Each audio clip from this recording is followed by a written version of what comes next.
तो हम डिस्कस कर रहे थे ऊँटों के बारे में। ऊँटों में भी हमने लास्ट क्लास में हमने पढ़ा था जितने ऊँटों के क्या क्या उसमें जो स्पेसिफिक कैरेक्टर पाए जाए। बीकानेरी ऊँटों में लास्ट में हमने पढ़ा था जिब्रा और स्टॉप पाए जाएंगे। क्लियर। उसके बाद हम देखेंगे अभी बीकानेरी और जैसलमेरी ऊँटों में क्या क्या उसमें अंतर पाया जाए। तो बीकानेरी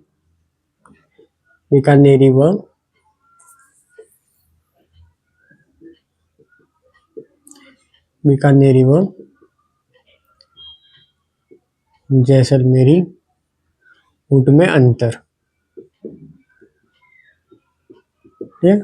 तो एक तरफ हम लिखेंगे इंडेक्स, एक तरफ लिखेंगे बीकानेरी और एक तरफ लिखेंगे जैसलमेरी। तो हम अभी आज के हमारे पहली हेडिंग है कि बीकानेरी और जैसलमेरी ऊँटों में क्या क्या अंतर पाए जाएंगे वो हम अभी देखेंगे। पहला तो देखें तो उसमें जो त्वचा का रंग रहता है, त्वचा का रंग कैसा पाया जाएगा। बीकानेरी जो ऊँट रहते हैं उसमें जो त्वचा का रंग रहता है वो गहरा भूरा रहता है, गहरा भूरा यानी कि डार्क ब्राउन। और जैसलमेरी जो ऊँट रहता है उसमें हल्का भूरा रहता है यानी कि लाइट ब्राउन, हल्का भूरा यानी कि लाइट ब्राउन। जो जैसलमेरी ऊँट में त्वचा का रंग लाइट ब्राउन रहता है और बीकानेरी में डार्क ब्राउन रहता है, हल्का भूरा और गहरा भूरा। क्लियर। उसमें जो देखेंगे तो सिर जो रहता है बीकानेरी ऊँट का वो थोड़ा सा यूं गुम्बदनुमा रहता है यानी कि थोड़ा धनुषाकार रहता है। तो कैसा रहेगा, वो ऐसा रहेगा, थोड़ा उसका सिर तो गुम्बदनुमा।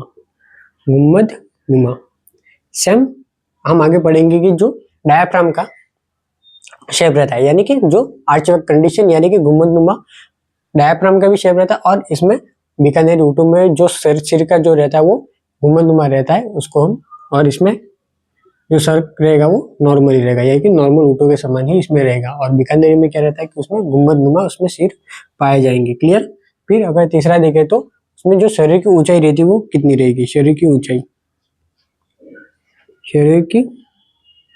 जो ऊंचाई रहेगी यानी कि जो हाइट रहेगी वो बीकानेरी ऊँट रहेगी, वो जो बाकी ऊँट रहते हैं उसमें सबसे ज्यादा अगर हाइट देखे तो वो बीकानेरी ऊँट में ही देखने मिलती है। और जैसलमेरी भी लगभग सेम ही रहता है यानी कि तुलनात्मक रूप से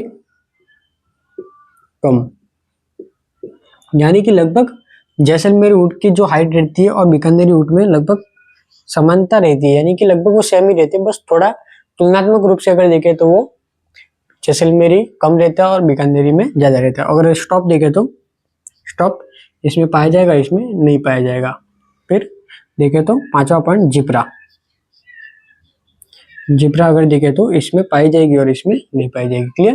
तो हम देख रहे थे जैसलमेरी ऊँट और बीकानेरी ऊँट में अंतर। तो पहला अगर देखें त्वचा का रंग, तो बीकानेरी जो ऊँट का त्वचा का रंग रहता है वो गहरा भूरा रहता है और जैसलमेरी का हल्का भूरा रहता है।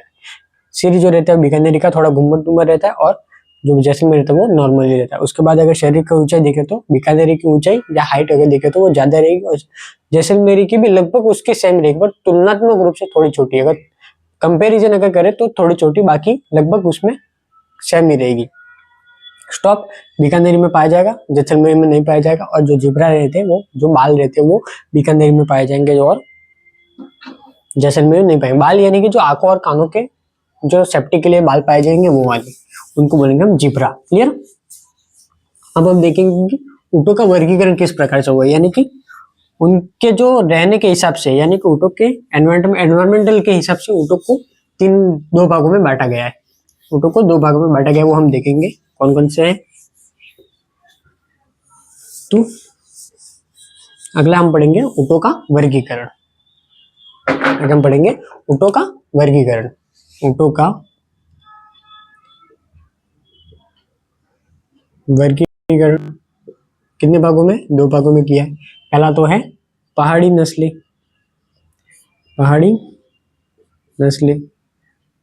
और दूसरा है मैदानी नस्लें। हमारे यहाँ पर भारत में पहाड़ी नस्लें नहीं पाई जाती इसलिए हम उसको पढ़ेंगे नहीं। और जो मैदानी नस्लें वो भी दो प्रकार से है, पहला तो है कि नदीय नस्लें और दूसरा है मरुस्थलीय नस्लें। तो नदीय नस्लें और मरुस्थलीय नस्लें। मरुस्थलीय नस्लें मेनली अगर राजस्थान की बात करें तो राजस्थान में जितने भी ऊँट पाए जाएंगे, जितने भी ऊँट में से भी मेनली जो ऊँट पाए जाएंगे बीकानेरी और जैसलमेरी, वो मरुस्थलीय नस्ल में ही आएंगे। तो इसके उदाहरण में आएगा एक तो बीकानेरी और दूसरा लेंगे जैसलमेरी। बीकानेरी और इसमें सिर्फ मरुस्थलीय में सिर्फ दो ही आएगी, एक तो आएगी बीकानेरी और एक आएगी जैसलमेरी। और बाकी जितनी भी जो नस्लें बची, जिसमें हमने अभी जो नस्लें पढ़ी थी उसमें सिर्फ बीकानेरी और जैसलमेरी ही मरुस्थलीय नस्ल में आएगी। बाकी जितनी भी नस्लें बची 8 हमने पढ़ी थी जो, वो सारी नस्लें यानी कि 2 तो इसमें आ गई, यानी कि बाकी की जो 6 नस्लें बची वो यानी कि ऊँट की ज्यादातर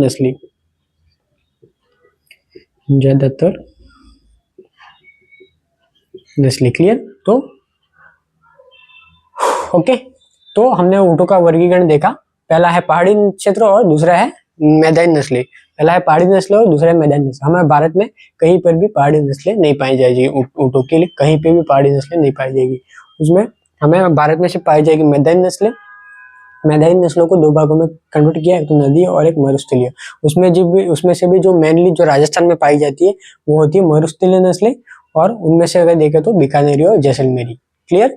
और अगर उनके अलावा बीकानेरी और जैसलमेरी के अलावा बाकी अगर नस्लें देखें तो वो आ जाएगी नदीय नस्लें, यानी कि उनके अलावा जो भी नस्लें रहेगी वो रहेगी बीकानेरी उसमें रहेगी नदीय नस्लें। और इनका जो उपयोग रहता है, पहाड़ी नस्लों और जो नदीय नस्लों का जो उपयोग रहता है वो बोझा ढोने के लिए उपयोग में किया जाता है, यानी कि बोझा ढोने के लिए यूज। ओके, तो इनका जो यूज होता है, वो इनका जो उपयोग होता है वो बोझा ढोने के लिए यूज होता है, यानी कि इनका जो नस्लें हैं, ये जो नस्लें वो बोझा ढोने वाली ही नस्लें हैं।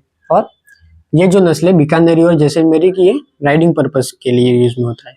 इनका यूज राइडिंग पर्पस के लिए होता है, पर्पस के लिए।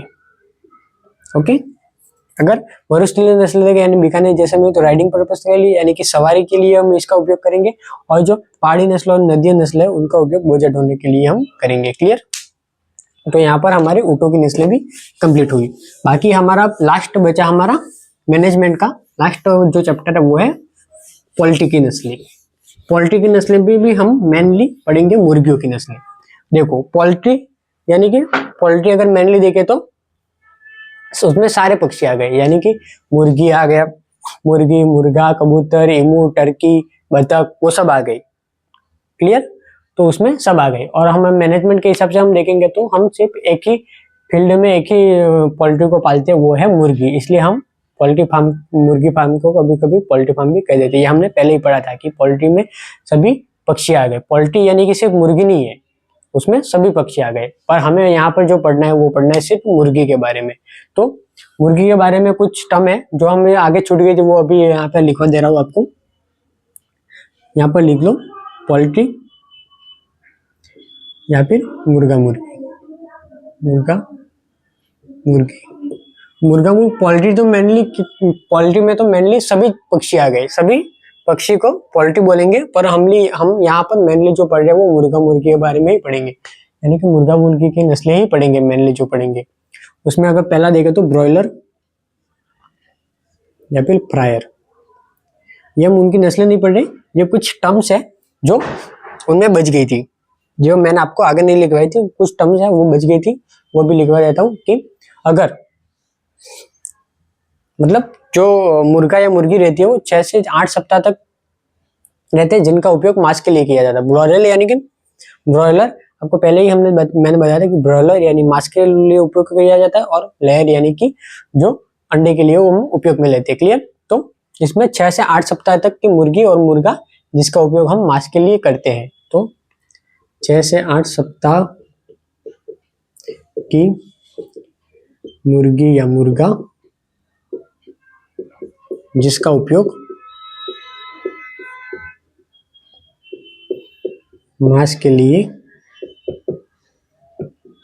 करते हैं, या फिर जिनको मांस के लिए पालते हैं। और इनका वजन देखें तो इनका जो वजन रहता है वो 1.8 kg से मतलब इनका जो मिनिमम वजन रहता है वो 1.8 केजी से 2 किलो लगभग होता है।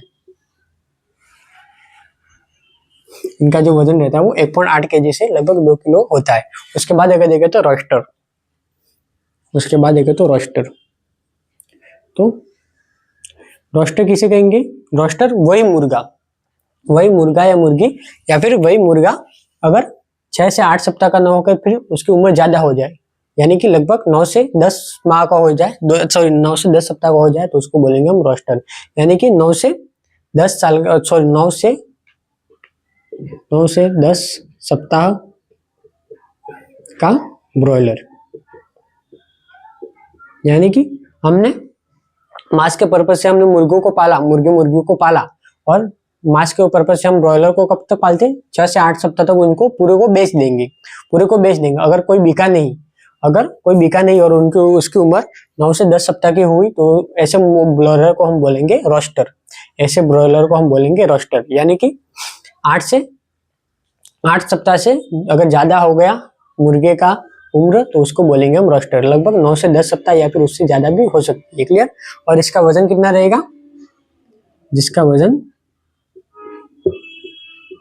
यानी कि अब देखिए तो इसका वजन इससे ज्यादा ही हो गया क्योंकि इसकी एज बढ़ी तो इसका वजन भी ज्यादा होगा, तो ये होगा 2.5 से 3 केजी। इसका वजन बढ़ जाएगा तो कितना होगा? 2.5 से 3 केजी। क्लियर? उसके बाद देखें तो लेयर हमने पहले भी पढ़ी कि मांस के पर्पज से, सॉरी अंडे के उत्पादन से पाली जाने वाली मुर्गी, यानी कि अंडे के पर्पज से पाले जाने वाली मुर्गी, अंडे उत्पादन के लिए पाले जाने वाली मुर्गी, उसमें सिर्फ मुर्गी आएगी। और ब्रॉयलर में मुर्गा और मुर्गी दोनों आ सकते हैं, क्योंकि लेयर में मुर्गी को लेंगे क्योंकि अंडा सिर्फ मुर्गी ही देगी। तो अंडे उत्पादन के उद्देश्य से पाली जाने वाली मुर्गी, अंडे उत्पादन के उद्देश्य से पाली जाने वाली मुर्गी को हम बोलेंगे लेयर। और ये अंडे कब से देती है? अंडे देना, मतलब ये अंडे देना शुरू कब से करेगी? जो लेयर रहेगी वो अंडे देना शुरू कब से करेगी? तो 20 से 22 सप्ताह की उम्र पर चालू करेगी। 20 से 22 सप्ताह की उम्र पर चालू करेगी। अंडे देना कब चालू करेगी? तो 20 से 22 सप्ताह की उम्र पर चालू करेगी। और बंद कब करेगी? अंडे देना बंद, अंडे देना बंद। अंडे देना बंद कब करेगी? तो ये करेगी 72 सप्ताह की उम्र पर, 72 सप्ताह की उम्र पर। क्लियर? 72 सप्ताह की उम्र पर ये अंडे देना बंद कर देगी। उसके बाद हम देखेंगे पुल्लेट है, ये हमने आगे भी देखा था। पुल्लेट ये हम जब पढ़ रहे थे तब भी देखा था। पुल्लेट, कोकरेल, यानी पुल्लेट जवान मादा और कोकरेल जवान नर, यानी कि जवान मुर्गी पुल्लेट किसे बोलेंगे? जवान मुर्गी जिसकी उम्र 1 वर्ष से कम हो, 1 वर्ष से कम हो,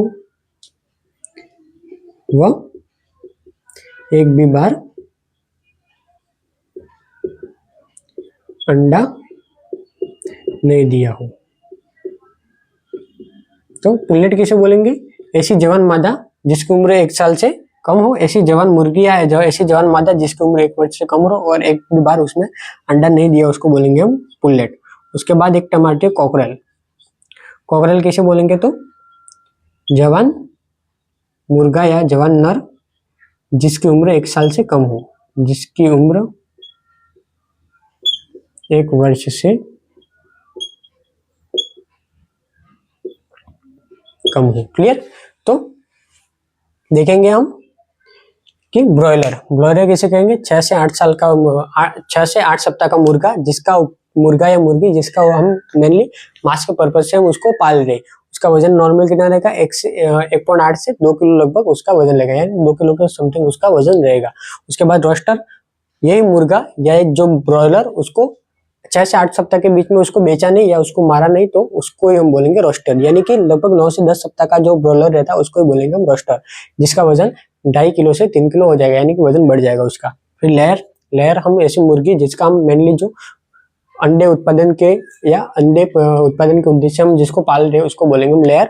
और लेयर अंडा उत्पादन कब से शुरू करेगी? तो वो 20 से 22 सप्ताह की उम्र पर से शुरू करेगी और 72 सप्ताह की उम्र पर वो अंडे देना बंद कर देंगे। उसके बाद हमने देखा पुल्लेट। पुल्लेट किसे कहेंगे कि ऐसी मादा, मतलब जवान मादा मुर्गी जिसकी उम्र 1 वर्ष से कम हो और जिसने कभी भी अंडा नहीं दिया हो, यानी पुल्लेट कैसे बोलेंगे, जवान मुर्गी जिसकी उम्र 1 वर्ष से कम हो और एक भी बार अंडा नहीं दिया हो। और फिर कॉकरेल, जवान मुर्गा जिसकी उम्र 1 वर्ष से कम हो। क्लियर। तो यहाँ तक हमारे कुछ टर्म रह गई थी, ये लिखना चाहो तो लिख लो, बाकी याद रह जाए ऐसी नॉर्मली बात है। इसके बाद हम पढ़ेंगे मुर्गी की जो नस्लें हैं उनका वर्गीकरण।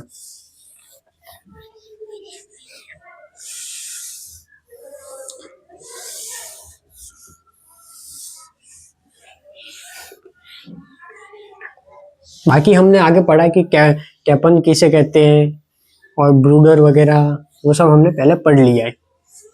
वो सब पढ़ा है ना हमने, पहले सारा हमने पढ़ लिया है। कैपन किसे बोलेंगे, मध्यकालीन जो नर रहता है उसको कैपन बोलेंगे, और उसके जो रहते वो कैपनाइजेशन बोलेंगे। और फिर ब्रूडर जो हम मुर्गियों को जो वो जो बच्चों को, छोटा चूजों को पालने के लिए हम ब्रीड में लेते हैं उसको ब्रूडर बोलेंगे। क्लियर। तो हमने पहले पढ़ लिया, अब पढ़ेंगे हम मुर्गी की नस्लों का वर्गीकरण। तो मुर्गी की नस्लों का वर्गीकरण। क्लियर। तो मुर्गी की नस्लों का वर्गीकरण, इसमें अगर देखें तो पहला है अमेरिका की नस्लें। अमेरिका की नस्लें। फिर अगर देखें तो भूमध्य सागरीय नस्लें। भूमध्य सागरीय नस्लें। उसके बाद अगर देखें तो इंग्लैंड की नस्लें।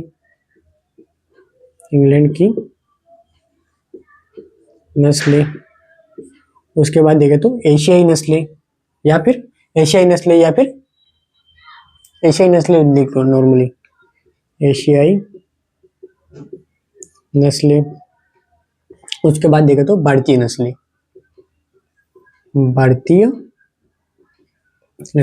मुर्गियों की हम 5 भागों में हम उसका डिवाइडेशन करेगा। पहला तो अमेरिकन की नस्लें, फिर भूमध्य सागरीय नस्लें, उसके बाद इंग्लैंड की नस्लें, फिर एशियाई की नस्लें और फिर भारत की नस्लें। क्लियर। अगर देखें अमेरिका की नस्लें तो पहला है उसमें जर्सी ब्लैक जायंट। पहला उसमें जर्सी ब्लैक जायंट, यानी कि सबसे जो बड़ी नस्ल है उसको बोलेंगे हम जर्सी ब्लैक जायंट। फिर हम लेंगे रॉड आइलैंड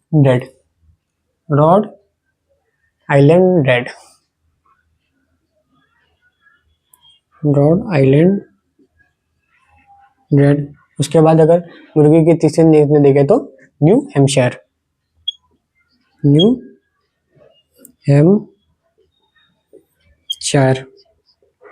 उसके बाद अगर चौथी नस्ल देखे तो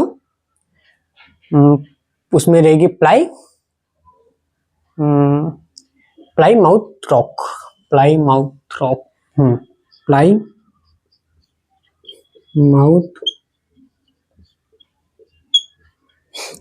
क्लियर। तो हमारे अमेरिकन नस्ल, पहला है जर्सी ब्लैक जायंट, दूसरा है रॉक आइलैंड रेड, दूसरा न्यू हैम्पशायर और चौथा है प्लाईमाउथ रॉक। क्लियर। तो यहाँ पर हमारे अमेरिकन नस्ल अब देखेंगे भूमध्य तो मिनोर का, उसके बाद देखें तो लेगहॉर्न, उसके बाद देखें तो एनकोना, उसके बाद देखें तो एंडल्यूशियन, उसके बाद देखें तो एंडलूसियन। क्लियर। उसके बाद देखें तो इंग्लैंड की नस्लें में देखें तो और पिंगटन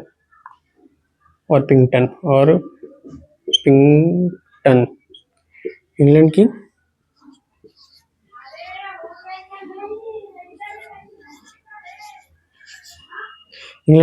नस्ल देखो तो पहला ही है ऑर्पिंगटन, उसके बाद देखे तो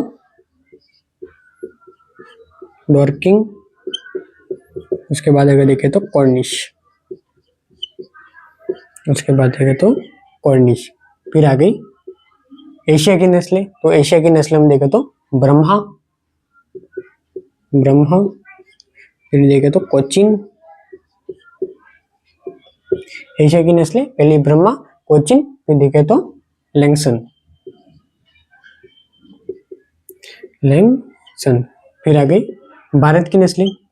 भारत की नस्लें में देखें तो असील, कड़कनाथ,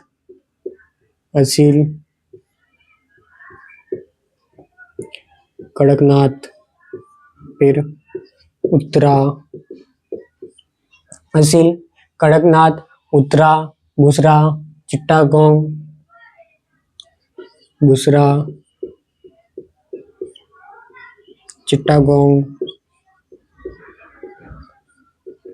मेवाड़ी,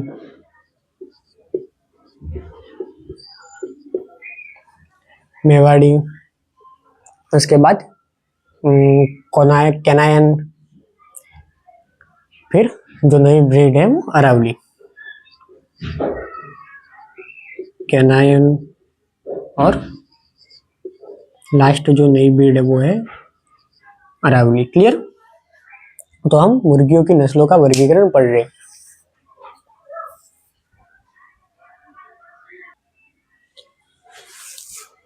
तो हम मुर्गियों की नस्लें पढ़ रहे हैं, जिसमें भी हमने 5 भागों में उसका डिवाइड किया है। अमेरिकन नस्लें, भूमध्य सागरीय, इंग्लैंड की नस्लें, एशियाई नस्लें और भारत की नस्लें। क्लियर? हमने 5 भागों में उसका डिवाइडेशन किया है। अमेरिका की नस्लें देखें तो Jersey black giant, Rhode Island red, new Hampshire, ply mouth रोग। भूमध्य सागरीय देखें तो मिनोरका, लेगहॉर्न, एनकोना और एंडुसियन। इंग्लैंड की देखें तो ऑर्पिंगटन, डॉर्किंग और कॉर्निश। एशियाई देखें तो ब्रह्मा, कोचिन और लैक्सन। उसके बाद अगर भारत की देखें तो असील, कड़कनाथ, उत्तरा, बुसरा, चिटागोंग, मेवाड़ी, कैनायन और अरावली। अरावली सबसे जो नई नस्ल है वो अरावली है। क्लियर? बाकी जितना भी मैंने आपको मतलब जो 2025 में नया जुड़ा है वो आपको टोटली मैंने पहले ही लिखवा दिया है। जो भी 2025 में जितनी भी नई नस्लें जुड़ी है वो आपको मैंने पहले ही लिखवा दिया है। 6 जनवरी 2025 को जितनी भी नस्लें जुड़ी है वो हमने पहले ही लिख दिया है। उसको हम बार बार रिपीट नहीं करेंगे क्योंकि उनके बारे में हमने डिटेल में पहले ही लिख दिया है। तो बार बार हमको डिटेल में पूछ के पढ़ने की जरूरत नहीं है। क्लियर? जितनी भी गाय भैंस वगैरह जितनी भी नस्लें जुड़ी है कुत्ते वगैरह की, चिकन की, वो हमने पहले ही लिख दी है। उसको बार बार हमने पढ़ने की जरूरत नहीं है। तो हम देखेंगे कि अगर मुर्गी की सबसे भारी नस्ल या फिर सबसे बड़ी नस्ल देखें तो वो है जर्सी ब्लैक जियांट। मुर्गी की सबसे बड़ी और सबसे भारी नस्ल देखें तो वो है जर्सी ब्लैक जियांट। इसका जो वजन रहता है अराउंड 6 किलो के अराउंड रहता है, जुमेल का रहता है। और अगर सबसे ये भारी नस्ल और सबसे अगर छोटी नस्ल या फिर सबसे जो हल्की नस्ल देखे तो वो है कड़कनाथ। सबसे भारी या सबसे हल्की नस्ल देखे तो वो है कड़कनाथ। क्लियर? सबसे भारी नस्ल और सबसे हल्की नस्ल। और जो मुर्गी के ज्यादातर मतलब न्यू देखे कि मुर्गी के जो अंडे रहते हैं वो ज्यादातर मुर्गियों में क्या रहते हैं कि भूरे और धब्बेदार रहते हैं। ज्यादातर मुर्गियों में जो अंडे रहते हैं वो भूरे और धब्बेदार रहते हैं, जबकि जो मिनोरका, लेगॉन और एनकोना, जो मिनोरका, लेगॉन और एनकोना जो रहती है, मिनोरका, एनकोना जो लेगॉन रहते हैं उनके जो अंडे रहते हैं वो व्हाइट कलर के होते हैं। इनके जो अंडे होते हैं वो व्हाइट कलर के होते हैं। और जो एंडुसियन है इसके जो अंडे रहते हैं वो नीले रंग के होते हैं। एंडुसियन के जो अंडे रहते हैं वो नीले रंग के होते हैं। और मिनोरका, लेगहॉर्न और एनकोना के जो अंडे रहते हैं वो व्हाइट कलर के होते हैं। बाकी सबके अंडे जो रहते हैं वो रहेंगे भूरे या और धब्बेदार। क्लियर? तो फिर हम सबसे अच्छी अगर लेयर नस्ल माने, यानी कि सबसे अच्छे अगर किसी के अंडे हैं और सबसे ज्यादा जो लेयर के रूप में जो काम में लेते हैं वो लेते हैं हम लेगहॉर्न को, व्हाइट लेगहॉर्न को। सबसे ज्यादा हम जो लेयर के रूप में काम में लेते हैं, जहां पर मतलब जो लेयर फार्मिंग होती है इंडिया में भी देखिए या आउटसाइड भी देखिए, सबसे ज्यादा जो यूज में लेते हैं वो लेंगे लेगहॉर्न। क्यों? हमें नॉर्मली देखते हैं कि जो अंडे रहते हैं वो व्हाइट कलर के होते हैं और व्हाइट कलर के अंडे सिर्फ 3 ही मुर्गियां देती है, मिनोरका, लेगहॉर्न और एनकोना। ये 3 ही देती है और इसमें से भी मेनली जो हम यूज में लेंगे वो लेगहॉर्न का यूज में लेंगे। क्लियर? तो क्लियर? और सबसे अच्छी अगर ब्रॉयलर नस्ल देखे, यानी कि सबसे अच्छी जो मांस के पर्पज से देखे तो वो है कॉर्निश। कॉर्निश क्या है कि सबसे अच्छी ब्रॉयलर नस्ल है, यानी कि सबसे अच्छा जिसमें मांस पाया जाएगा वो रहेगा कॉर्निश नस्ल। और जो ज्यादातर जो नस्ल रहती है वो ड्यूअल पर्पस रहती है, यानी कि लेयर भी रहती है और ब्लॉरर भी रहती है। जो ज्यादातर जो नस्लें रहती है वो जो रहती है वो ब्लॉरर और लेयर भी रहती है। जो इंडिया की जितनी भी नस्लें वो दोहरी उपयोगिता की है। इंडिया की सारी नस्लें और जो अमेरिका की सारी नस्लें वो दोनों दोहरी उपयोगिता की, यानी अंडे के रूप में भी हम उसका उपयोग करते हैं और ब्लॉयलर के रूप में भी हम उसका उपयोग करेंगे। बाकी जो ये है जो भूमध्य सागरीय, उनका जो मेनली उपयोग रहता है वो लेयर के रूप में करते हैं। जो भूमध्य सागरीय जितने भी हैं उनका जो मेनली उपयोग करता है वो लेयर के रूप में करते हैं, और ज्यादातर जो इंग्लैंड की है इनका उपयोग हम ब्लॉयलर के रूप में ही करेंगे। क्लियर? फिर से एक बार बता रहा हूँ। सबसे भारी अगर नस्ल देखे तो जर्सी ब्लैक जाइंट, सबसे हल्की नस्ल देखे तो कड़कनाथ। फिर उसके बाद अगर देखे तो मिनोरका, लेघॉर्न और एनकोना, यानी कि MLA, मिनोरका, लेघॉर्न और एनकोना, इनके अंडे सफेद रंग के होते हैं। एंडुलेशन के अंडे नीले रंग के होते हैं। बाकी सभी के अंडे भूरे व धब्बेदार होते हैं। और सबसे ज्यादा जो लेयर का हम उपयोग करते हैं, जो कि लेयर फार्मिंग के लिए सबसे अंडे के रूप में हम जिसका उपयोग करेंगे वो है व्हाइट लेघॉर्न। सभी जो फार्म रहते हैं लेयर फार्म, उसमें इनका ही उपयोग करेंगे। और बाकी अगर देखें तो भारत की जितनी भी नस्लें हैं और अमेरिका की जितनी नस्लें वो ड्यूअल पर्पज से हम काम में लेंगे, यानी कि जिनका उपयोग ब्रॉयलर के रूप में भी करेंगे और लेयर के रूप में भी करेंगे। और अगर ज्यादातर मान लो कि जो भूमध्य सागरीय ये जो नस्लें हैं, भूमध्य सागरीय जो नस्लें, उनका उपयोग हम लेयर के रूप में ही करते हैं। भूमध्य सागरीय जो नस्लें उनका उपयोग हम लेयर के रूप में करेंगे, और जो इंग्लैंड की नस्लें, इंग्लैंड की नस्लों का उपयोग हम ब्लॉयलर के रूप में ही करेंगे। फिर अगर देखें तो असील, हमारे असील देखे तो असील क्या रहेगी, ये एक सबसे लड़ाकू नस्ल है। कड़कनाथ देखे तो इसमें काला मासी रहता है, यानी कि इसके जो मांस रहता है वो काला रहता है। क्लियर? तो अभी हम इनको पढ़ेंगे।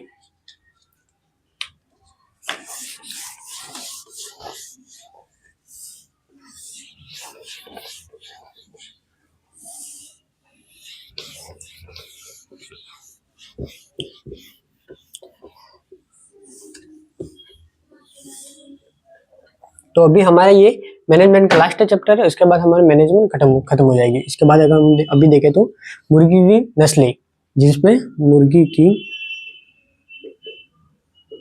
सबसे एक तो भारी नस्ल और एक है हल्की नस्ल। हल्की नस्ल कौन सी है? तो यह तो है कड़कनाथ। हल्की नस्ल तो है कड़कनाथ जो कि इंडिया से है। और भारी नस्ल देखे तो Jersey black giant, Jersey black giant या जियांट, जो भी आपको सबसे सही लगे। उसके सबसे उसमें मेल जो रहता है उसका जो वजन रहता है वो लगभग 6 किलो के आसपास रहता है। मेल जो रहता है उसका वजन लगभग 6 किलो के आसपास रहता है, और फीमेल का वजन लगभग 4.5 किलो के आसपास रहता है। और सबसे हल्की नस्ल कड़कनाथ, उसमें जो मेल रहता है उसका वजन रहता है लगभग 1.5 किलो के आसपास, और जो मादा रहती है उसका वजन रहता है लगभग 1 किलो के आसपास। क्लियर? तो सबसे भारी नस्ल जर्सी ब्लैक जियांट, और सबसे हल्की नस्ल देखे तो कड़कनाथ। और अगर देखे तो कि सभी जो जितनी भी मुर्गियां हैं, सभी जो मुर्गी रहते हैं उसमें ज्यादातर जो मतलब ज्यादातर मुर्गियों के अंडे रहते हैं वो भूरे या धब्बेदार होते। तो ज्यादातर मुर्गियों के अंडे कैसे होते? भूरे व धब्बेदार, भूरे व धब्बेदार। पर जो MLA यानी कि MLA में जो हमने अभी पढ़ी MLA, जबकि मोनार्क, लेघॉर्न और एनकोना, मोनार्क, लेघॉर्न और एनकोना के जो अंडे रहते हैं वो सफेद रंग के होते हैं। के अंडे सफेद रंग के होते हैं, सफेद रंग के होंगे। क्लियर? सभी के अंडे तो मेनली भूरे और धब्बेदार रहते हैं, पर जबकि उसमें जो नस्ल हमने पढ़ी, M इसलिए मोनार्क, A इसलिए लेघॉर्न और A इसलिए एनकोना, MLA, यानी कि मोनार्क, लेघॉर्न और एनकोना के जो अंडे रहते हैं वो सफेद रंग के होते हैं। उसके बाद देखे तो एंडल्यूशियन,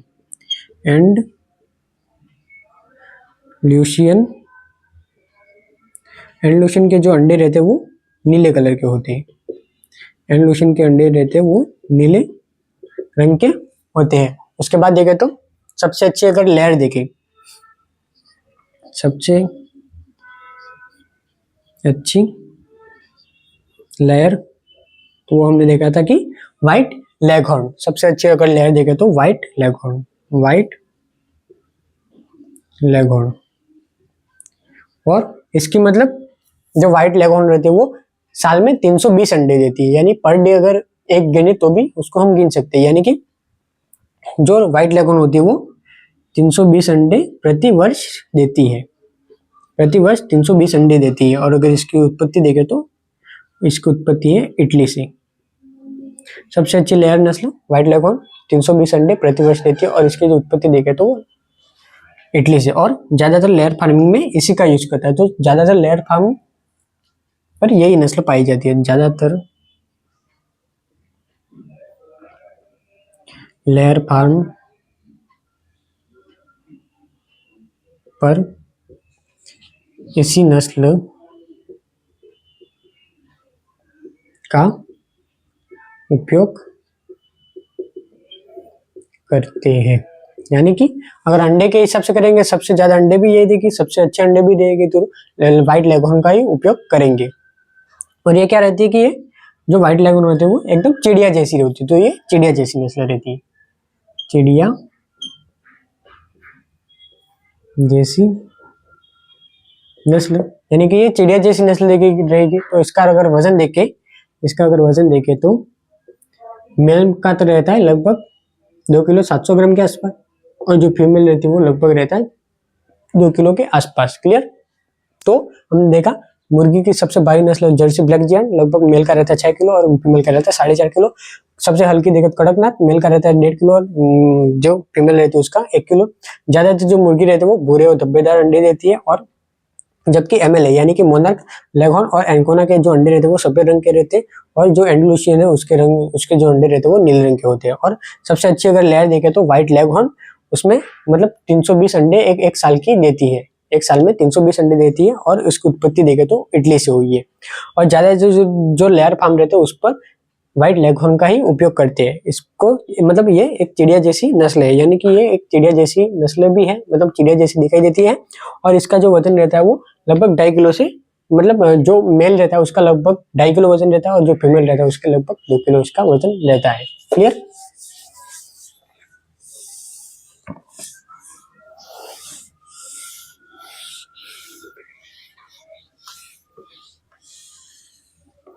और अगर मुर्गी में बात करें सबसे अच्छी ब्रॉयलर, यानी कि सबसे अच्छा जो मांस रहता है वो किसका रहता है, वो रहेगा कॉर्निश का। तो सबसे अच्छी ब्रॉयलर नस्ल तो वो है कॉर्निश, और कहाँ से, ये तो ये है इंग्लैंड से। क्लियर। तो कॉर्निश और ज्यादातर जो अमेरिकन और जो इंडियन नस्ल रहती, ज्यादातर अमेरिकन एंड इंडियन नस्लें हैं, इंडियन नस्लें ये ड्यूअल पर्पस से पाली जाती है। ड्यूअल पर्पस यानी कि लेयर और ब्रॉयलर दोनों के हिसाब से पाली जाती है। ड्यूअल पर्पस यानी कि एक तो लेयर प्लस ब्रॉयलर दोनों पर्पस से पाली जाती है। जो इंडियन नस्लें हैं और जो अमेरिकन नस्लें रहती है वो ड्यूअल पर्पस से पाली जाती है, लेयर के रूप में भी पाली जाएगी और ब्रॉयलर के रूप में भी पाली जाएगी। और जो ज्यादातर भूमध्य सागरीय, ज्यादातर भूमध्य सागरीय नस्लें हैं वो लेयर के रूप में पाली जाती है, तो वो पाली जाएगी लेयर के रूप में। भूमध्य सागरीय यानी कि मेनार्क, लेगहॉर्न और एनकोना, उनको या मेनार्क, लेगहॉर्न, एनकोना और एंडुसियन, उनको हम मेनली लेयर के रूप में हम पालते हैं। उसके बाद अगर देखें तो जो इंग्लिश यानी कि जो इंग्लैंड की जो नस्लें हैं तो उनको हम ब्रॉयलर के रूप में पालते हैं। तो ज्यादातर इंग्लिश नस्लों इनको हम मेनली पालते हैं ब्रॉयलर के रूप में। तो सबसे अच्छी अगर ब्रॉयलर नस्ल देखें तो कॉर्निश जो कि इंग्लैंड से ही है, और ज्यादातर अमेरिकन व इंडियन नस्ल ड्यूअल पर्पस से पालते हैं, यानी कि लेयर के रूप में भी पालते हैं और ब्रॉयलर के रूप में भी पालते हैं। और ज्यादातर जो भूमध्य सागरीय नस्लें हैं यानी कि मेनार्क, लेगहॉर्न, एनकोना और इंडोशियन उनको हम मेनली लेयर के रूप में पालते हैं। उसके बाद अगर देखें तो ज्यादा जो इंग्लिश नस्ल है यानी कि जो इंग्लैंड की नस्ल है उनको हम ब्रॉयलर के रूप में पालते हैं। क्लियर। अब पढ़ेंगे हम चिकन की अपने मुर्गी की देसी नस्लें। अब हम देसी नस्लों को डिटेल में पढ़ेंगे।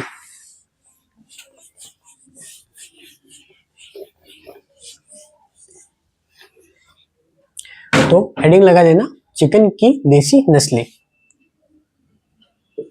चिकन की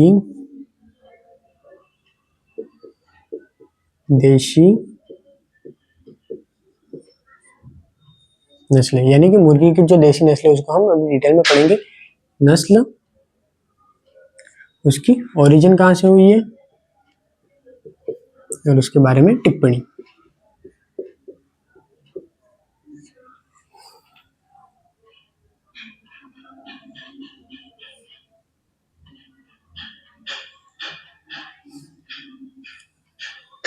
तो ये हमारा मैनेजमेंट का लास्ट चैप्टर है। क्लियर। तो अभी हम पूरा इसमें निपटा देंगे। पहला ही हम ले लेंगे असील को। पहला ही ले लेंगे असील को। अगर असील का उपनाम देखें तो लखनऊ का मुर्गा भी कहते हैं। उपनाम, असील का उपनाम देखें तो लखनऊ का, असील का उपनाम देखें तो लखनऊ का मुर्गा। इसका उत्पत्ति देखें तो आंध्र प्रदेश, उड़ीसा, छत्तीसगढ़ और लखनऊ। आंध्र प्रदेश, उड़ीसा, छत्तीसगढ़ और लखनऊ। और इसका उपनाम देखें तो लखनऊ का मुर्गा। लखनऊ का मुर्गा क्यों? क्योंकि जो लखनऊ के जो नवाब लोग रहते, लखनऊ के जो नवाब लोग रहते वो इसका उपयोग, असील का उपयोग मतलब लड़ाई करने में हम काम में लेते। लड़ाई करने में लखनऊ के जो लोग रहते वो इसका उपयोग लड़ाई के लिए काम में लेते, इसलिए इसको लखनऊ का मुर्गा भी कहते हैं। और इसको क्या कहेंगे? ये एक लड़ाकू मुर्गा, असील जो है वो एक लड़ाकू मुर्गा भी कहते हैं और इसको इंडियन गेम भी कहते हैं, जो हमने पहले पढ़ा था। इसमें मतलब इसमें इसको लड़ाकू मुर्गा भी कहते हैं और उसमें लड़ाकू मुर्गा भी एक कहते हैं और इंडियन गेम भी कहते हैं। और इसमें क्या रहता है कि जो बोनिस पर रहता है, इसमें जो पैर में जो बोनिस पर रहता है वो ज्यादा विकसित होता है और बाकी मुर्गों में भी रहता है पर असील नस्ल में ज्यादा विकसित रहता है, जिसमें उसके लड़ाई का गुण आता है। और जो असील नस्ल है वो एक ब्रॉयलर नस्ल मानी जाती है और एक ब्रॉयलर नस्ल भी मानी जाती है। ब्रॉयलर नस्ल यानी कि मांस के पर्पज से जो पाली जाती है, ब्रॉयलर नस्ल भी रहती है और इसमें सबसे ज्यादा ब्रूडीनेस पाया जाता है, यानी कि सबसे अच्छी ब्रूडर भी इसी को कहते हैं। ब्रूडीनेस यानी कि अंडे को सहने की क्षमता, अंडे को गर्मी देने की क्षमता हम ब्रूडीनेस बोलते हैं, या फिर ब्रूडर। सबसे अच्छी अगर ब्रूडर बोले तो वो भी असील ही रहेगी। और जो असील मुर्गे के जो चाल रहती है वो राजसी चाल होती है। क्लियर। तो हम अभी लिखेंगे कि इसे लड़ाकू मुर्गा या फिर इंडियन गेम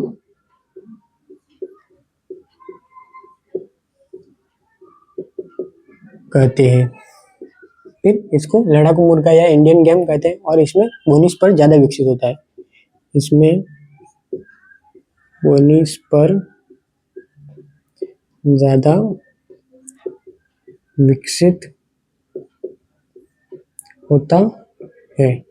ये दो पॉइंट तो हमने पहले भी पढ़े थे कि इसमें एक तो बोनिस पर ज्यादा विकसित होता है और इसको लड़ाकू मुर्गा और इसमें इंडियन गेम भी कहते हैं। ये हमने पहले ही डिस्कस किया था। और अब देखेंगे कि यह एक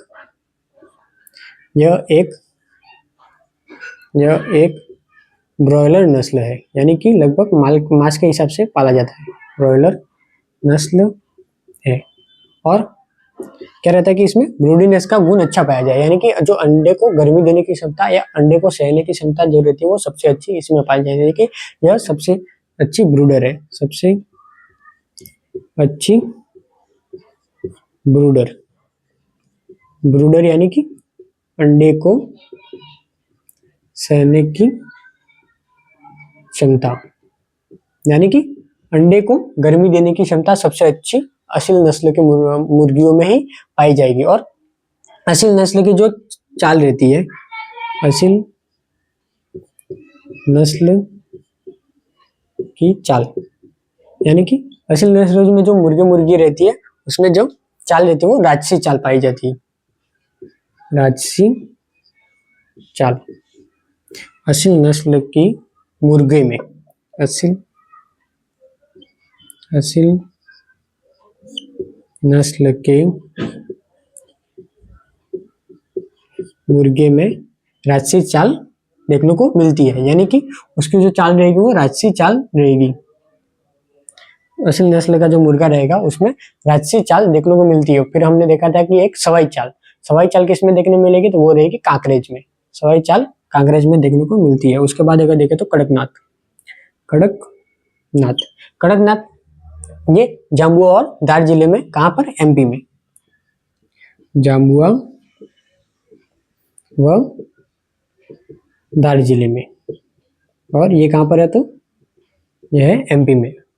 तो कड़कनाथ में क्या रहता है कि इसको कालामासी भी कहते हैं। क्यों कहते हैं, क्योंकि इसमें जो मांस रहता है, उसके बाल रहते हैं, टोटल वो काले रंग का होता है। क्यों होता है, तो उसमें मिलेनिन की अधिकता होती है। तो मिलेनिन क्या करता है, मिलेनिन मेनली बालों के रंग के लिए रहता है, और जो मांस के रंग के लिए रहता है वो मायोग्लोबिन रहता है। तो मिलेनिन की अगर अधिकता होगी तो मायोग्लोबिन कुछ नहीं कर पाएगा। तो क्या रहेगा कि जो कड़कनाथ रहता है उसमें मिलेनिन की अधिकता के कारण उसमें काला मांस देखने को मिलता है, इसलिए इसे कालामासी भी कहते हैं। तो इसे कालामासी कहते हैं। तो कालामासी क्यों कहेंगे, क्योंकि इसमें मिलेनिन की अधिकता के कारण मांस का रंग कैसा होता है, काला होता है। क्लियर। तो इसको कालामासी कहते हैं। क्यों कहते हैं, क्योंकि इसके अंदर मिलेनिन की अधिकता रहती है, तो इसके जो मांस का रंग है वो काला रहेगा। अगर मांस का रंग काला रहा तो फिर उसके जो कॉम्ब और वेटल है उसका रंग भी उसमें बदल जाएगा, यानी कॉम्ब, वेटल और उसमें जिप का रंग उसमें कैसा रहेगा, तो वो बैंगनी रंग का होगा। नॉर्मली जो होता है वो लाल रंग का होता है। नॉर्मली हम पढ़ते हैं कि कॉम्ब, वेटल और जो जिप का रंग लाल रंग का होता है, और अगर जो काला मतलब कड़कनाथ रहता है उसमें कॉम्ब, वेटल व टंग का जो रंग रहता है वो बैंगनी रंग की रहेगी, बैंगनी रंग, यानी कि पर्पल रंग के होते हैं। टंग, वेटल और कॉम्ब जो होते हैं वो बैंगनी रंग के होते हैं। और ये एक तो मुर्गी की सबसे, या फिर मुर्गियों की सबसे हल्की नस्ल भी यही है, हमने पढ़ा था। सबसे मुर्गियों की सबसे हल्की नस्ल और सबसे अच्छा इसमें क्या रहता है कि रोग प्रतिरोधक क्षमता भी इसमें पाई जाती है। तो मुर्गियों की सबसे हल्की नस्ल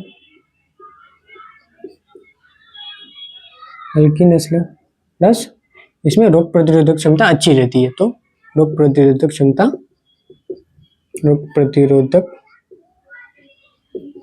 क्षमता इसमें अच्छी रहती है।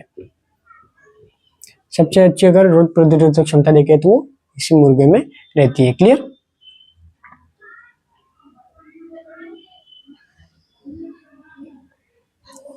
और तीसरा अगर देखें तो चिटागोंग।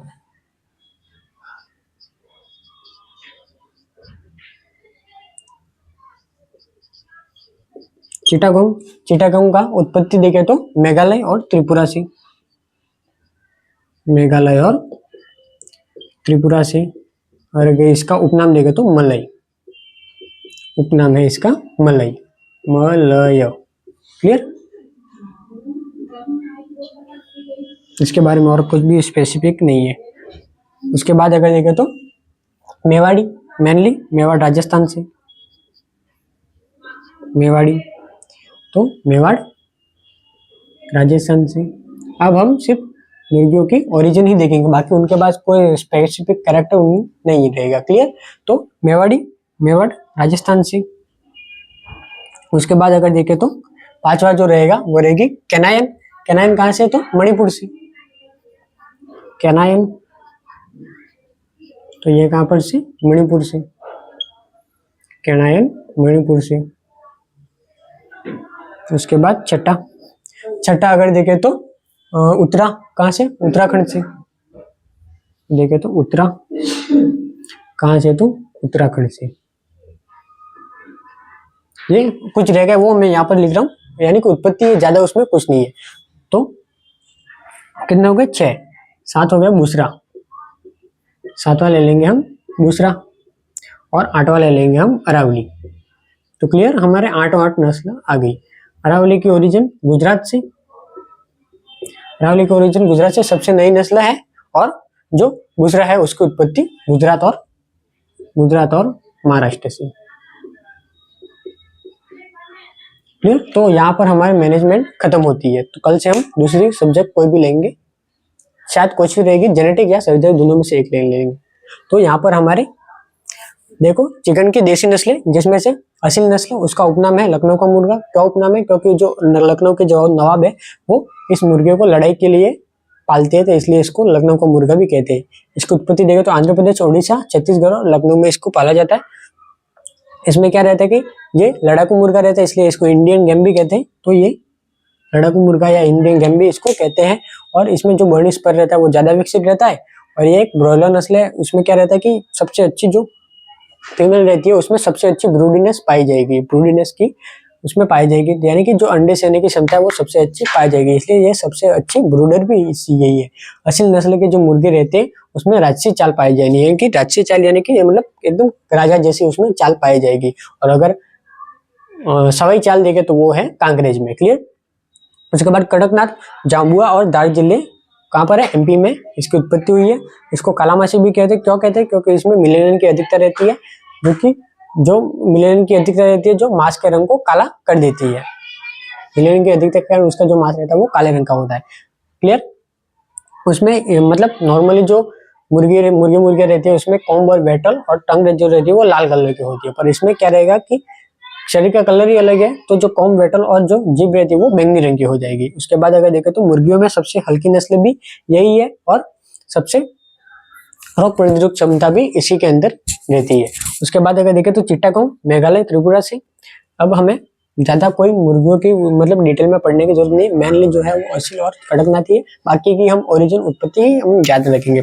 चिट्टागोंग मेघालय त्रिपुरा से। उपनाम अगर देखें तो मलाई मेवाड़ी मेवाड़ राजस्थान से, केनायन मणिपुर से, उत्तराखंड से, दूसरा गुजरात और महाराष्ट्र से, और अरावली गुजरात से। क्लियर। तो यहाँ पर हमारा मैनेजमेंट का चैप्टर हमारा पूरा हो गया। अब हम कल लगभग हम सर्जरी या जेनेटिक्स से चालू करेंगे। क्लियर। Thank you. इसी प्रकार हम अभी 2 सब्जेक्ट हमारे कंप्लीट हो गई। आपसे ज्यादा उम्मीद है कि आप ज्यादा से ज्यादा लोगों तक शेयर करें, ताकि हमारी ये जो क्लास है वो लगभग सभी राजस्थान में तो सब तक पहुंचा नहीं है, राजस्थान के बाहर भी जो वेटरनरी से जुड़े उनको उन तक भी पहुंच सके। तो मैं आपसे इतना ही चाहता हूं कि आप ज्यादा से ज्यादा मात्रा में शेयर करें। तो आज हम यहीं तक हमारा रहेगा। Thank you.